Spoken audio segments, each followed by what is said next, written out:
Hi, welcome to Roadworthyish.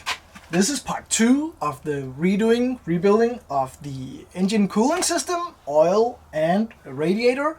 And as we say with these old cars, it might never be worth it, but it will be roadworthy-ish. Let's go.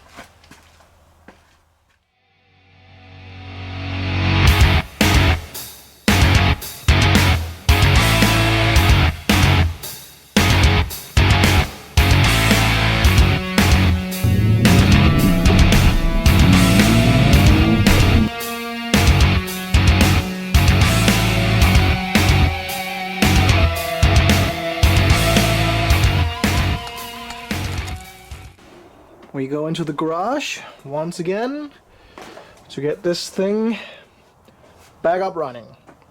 Where we left you off the last time, we had done some inlines on some expansion tank, stuff like that. And now it is time to tackle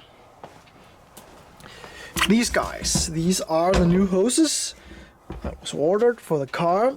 The bottom one is a regular rubber hose. The top one needs to be a custom piece as to fit the new radiator, and this guy, because the output of the new radiator doesn't sit in the same position as it did on the old one. Also, these are two different sizes, so this is made up from FMIC, which does this piece with this bend, with this radius, with these two sizes that I need. Now it needs to be cut and put into where it needs to be. Also, the bottom one needs to go on. Also, I actually drained the car from all the fluids. It has just been sitting here, draining off its oil, transmission, engine oil, and rear differential, since the car got back together and got driving last summer. So we're going to be putting new oil in there, new filter got on, new oil cooler, which lives in here, and the lines and everything, we have to make sure that they don't rub on all these edges. I have ordered some clamps that will connect the lines and hold them into place. Then we have to do a little with the all this stuff, where I don't know if you can see it, but right here you can see front caster arm actually rubs on the sway bar, so that gives, as I said before, some interesting driving characteristics. So we need to address that. That can be fixed with fitting some RCAs, which will lower this point, which will give us some clearance, especially when the car is so low as it is right now. Also, I'm thinking about doing these in some adjustable arms, which we will be building and cutting these off, because this nut is just on there. We can't get this one off, and the rubber is just falling apart in here. So this actually has a lot of play, and it is causing the tires to rub when you put it in reverse, and there isn't really much clearance, because these beefy boys, they do take up some room. As you remember, in the road trip, we were rubbing quite heavily on the inside of the over fender, so that needs to be addressed too. So a lot of issues to get this thing back on the road from the initial build, and that is what you just go through. So let's get the coolant lines done. All the new hoses on there. Let's get some fluids in the engine and the diff, and let's see if it'll start back up. So I'm gonna start off with moving the plugs that were in place. These were also used when I pressure tested my little drain plug that was put in down there to make sure everything was tight. Now we're gonna put on this piece of hose. Also, the thermostat has been changed, the gaskets for all that has been changed, so we should be good to go. Hoses. Normally I would just use the original hose to measure and cut from, because that will fit, but in this case we can't, because the radiator outlet sits in another position than it did originally. So let us just start by measuring up using a tape measure to get the bend, the radius, the distance that we would need. And then we'll start taking off this guy. It's better to measure twice or even cut twice and then cut it too long and then just take off in increments instead of just being very confident the first cut and then ending up with a piece that will be too short. So, and it's gotten dark and we have moved into the night, burning the not midnight oil yet, but it is getting pretty late. So I'm doing a little live also on my YouTube for the members of the channel. So that is one of the perks that you get if you become a member. You get to enjoy the late nights and evenings I spend out here on this thing and watch it live. So what just happened was that I fitted the top silicone hose coupler for the new radiator, which is a custom made piece, 35 by 31 millimeters and 20-degree bend and a slight upward tilt to match the angle. The bottom piece is kind of unchanged, so I just bought a new original rubber hose for that. Otherwise it's just a matter of getting a few pieces, the last pieces on there, then I can fill up fluids and get it started. One of the other problems that I've had is that my oil center unit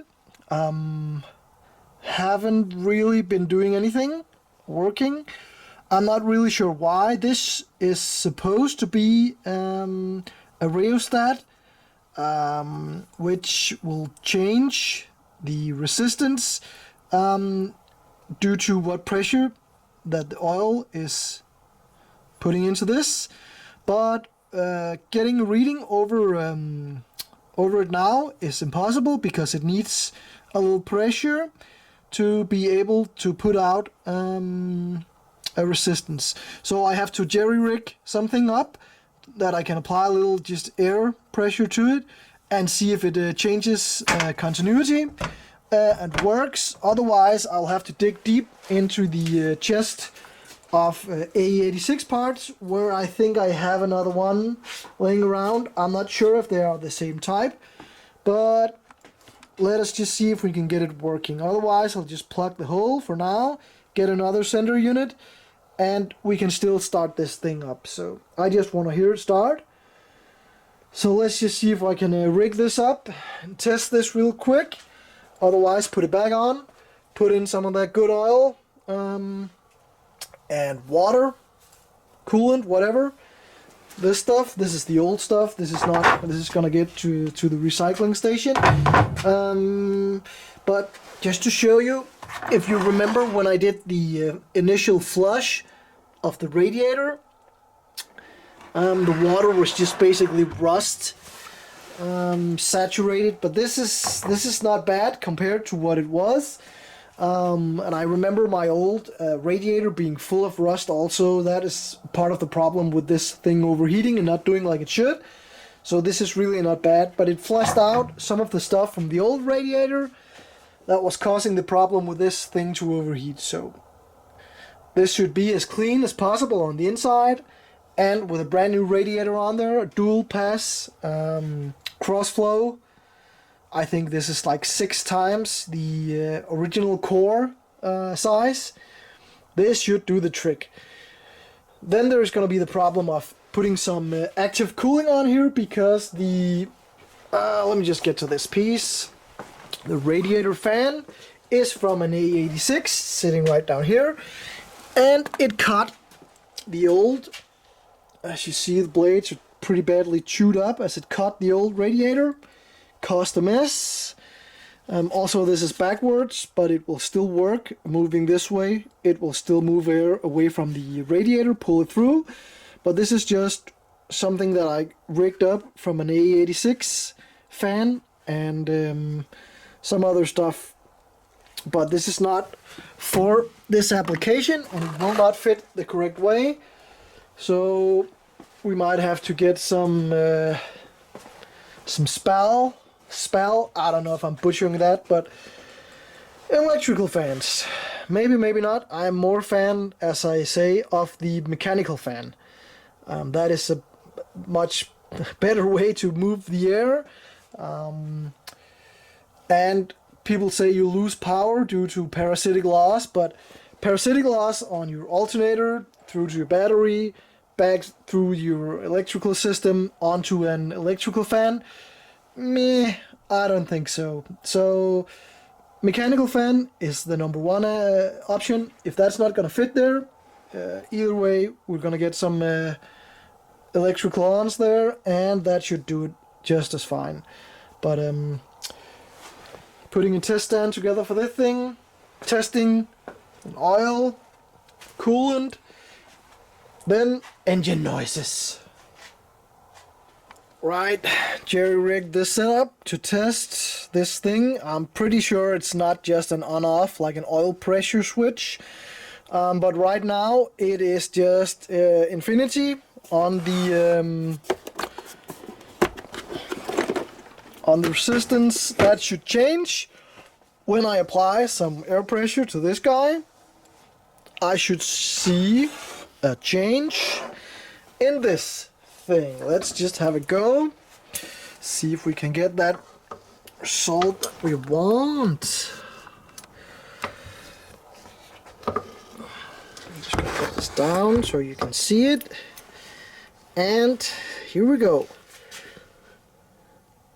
Just gently putting the air in this, because this is not a reinforced hose, so it might explode or just bulge. There we go. We have some air pressure, 149 ohms at some sort of pressure, and as the pressure goes up, the resistance goes down. So all the way up to where it will just leak out where I'm applying it.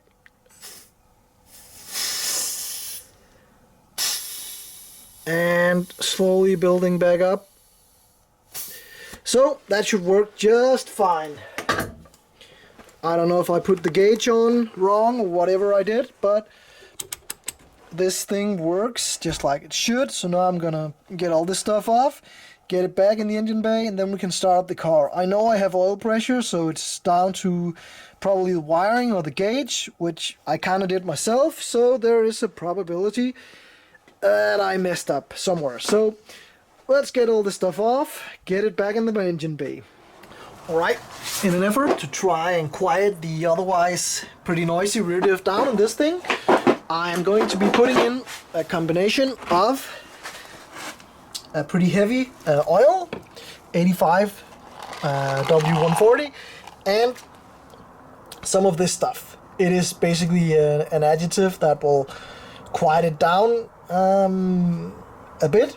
This is something that, I don't know, this is just a last ditch effort to try and quiet it down. Otherwise we'll have to take it off and rebuild it with new gears. I am suspecting that the pinion and ring gear is pretty worn, because we set it up pretty much perfectly when we took it all apart and redid all the bearings, so that's not making noise. It's probably the gears. Also on the magnetic plug that we took off when we drained it, there was a lot of debris from only driving about 500 kilometers. So this is just an attempt. This is still well within spec of what is necessary for this rear diff, so no foul play. Just everything short of banana peels to try and quieten it down. So now I'm gonna pump this in, and when it flows over the rear filler hole, it is enough. I think it takes about 1.5 quart, 1.5 liter, something like that, and that should be it. This little thing added is not gonna make that much of a difference in the oil quantity. Otherwise you can just use the trick as take one of the rear wheels, jack it up, that will tilt the rear axle, and you can overfill it.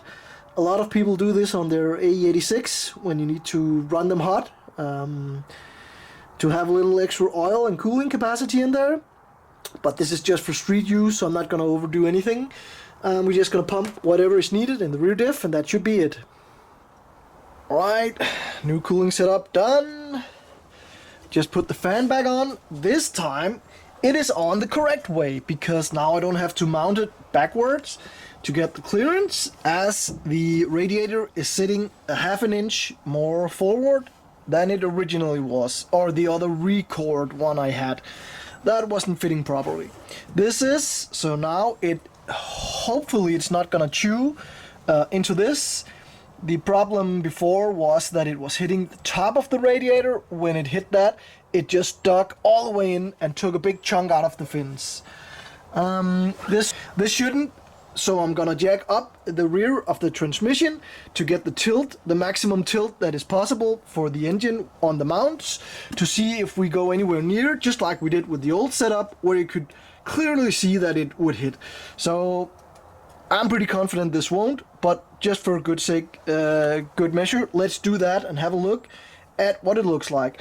So now, first of all, I'm just gonna undo the bolt that I did for this fastener on my new alternator setup. As I say, we're running a modern alternator instead of the old one. So this is an 85 amp unit, I think. So this is just one bolt you undo, and then you have a tensioning mechanism that you can just take the tension off, put a new belt on, and retension it just like you should, so you don't have any problems with that. And yes, this is spinning very freely, as it should when this is cold, because then it doesn't need all the cooling. But when it gets hot, that's also how I check these guys. When it gets hot, it should firm right up and it shouldn't spin. Oh, right now it's just spinning on the water pump. Actually, it's not the hub, but you can see that when we get the belt on and fixate the water pump. So that is the next thing. When that is done, I think it is time for a little drive outside. But we have to get rid of this turd, which is acting up right now. I have no idea what it's doing. That is the joy of owning an A86. You never know what will be behind the magical door that you open on any given day. So to this morning, it just decided it wouldn't want to crank over and start. So I had to replace the battery. It's been draining overnight. Never did that before. Also new harness. I have no idea. I probably messed something up, just like we always do, but that does give me a chance to go over it once again and yeah, do the things that I need to do to get this running again. Because in the 2 years I've been driving this thing since we built it, I've never serviced it. Never. That just goes to show how well we hit it on the first try. Because there's been no issues whatsoever, except it won't start. So getting that sorted, going through the harness, seeing if there's something that I missed, stuff like that. Regular service, transmission oil, diff oil, engine oil, yeah. And then we have to revisit some of the things that we did that I just been too lazy or busy to do, which is some of this stuff here. You see, this was the only thing on the car that was rattle can sprayed, because I wanted the car out in the street and my painter didn't have time to paint the white pieces here that we forgot about the first time around. But it doesn't matter, it's basically just coming off by itself. But I'll have them blasted and I'll paint them myself, just like we did with the celica, because now I have the paint process down and I know what to do and I know what not to do. So that should be light work. But got all the fluids in here, got an oil change, new diff oil, just draining the last bit out of my pump here so that we can get it back in this thing. Also, engine oil wise, we're running this Sunoco Energy 10W40, which is for classic cars, high sink as it says, so you can't run this on cars with catalytic converters, you'll just burn them up due to the sink. But this is good for these old guys. And I'm doing the 10W40 instead of the... I actually have one right here. The shitbox oil, as I call it. The 20W50, which is basically... it's like, well, compared... the weight is a lot higher, so it's gonna be a lot thicker. You do that on cars that almost let go, that don't have oil pressure, that kind of stuff. But it is like, it is just snake oil in my mind, because if you put this on, then you'll get eventually you'll get a higher oil pressure, but the oil would take longer time from the pump to reach where it needs to lubricate, so you just accelerate detonating your engine. That's fine by me. These guys, the 2T-G is specified to run 10W30, I think, but I'm gonna be running this a little bit hotter, so 10W40 is good for me. I initially wanted to run this, but it is just too thick for the stock bearing clearances. And as I understand, this engine, when it was rebuilt by a Danish engine builder, they put everything to stock clearances with the bearings and all that stuff. So let's just go with the 1040. I have been driving on the 1040 all the time on this car anyway, so it's not gonna make a difference. It is also the same oil that we put in this guy right here. So yeah, shame on you. You should start when I tell you to, dumb car. So 10W40 is good. The service kit for the Corolla is also waiting down here. So get out of here, shitbox oil. There you go. So let's just do this thingamabob. I actually think I have a new belt, because I bought like a ton of these belts in this ish dimension. This is an 850, I think. I have no idea. Yeah, it should be. So I'm just gonna go in the shed and look for a new one, because let's just change it while we have it out. So this is supposed to be 10mm across. We can just check it, see how worn it is. Not that it's gonna make a difference. I'm gonna change it anyway, but just for fun. Let us see. This is, yeah, it's really hard to just do it like that, but I kind of find it's the easiest way to do it. Just push down and measure ish. So this is not so bad. I've seen worse, but I just tend to want to change them anyway when you get them off, to get rid of that squeaky stuff. Also to make sure they don't break, because over time this will get brittle. So new belt going on here, and we should be ready for a drive.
I've been driving this thing pretty hard for the last kilometers, trying to get the temperatures up. Either way, the temperature stays at about 80 degrees, which is thermostat temperature. So the new cooling system with the oil cooler and the new radiator setup works just flawlessly. Here you see the after idle, 5 minutes at home, temperature still only at 80 degrees, which is thermostat temperature.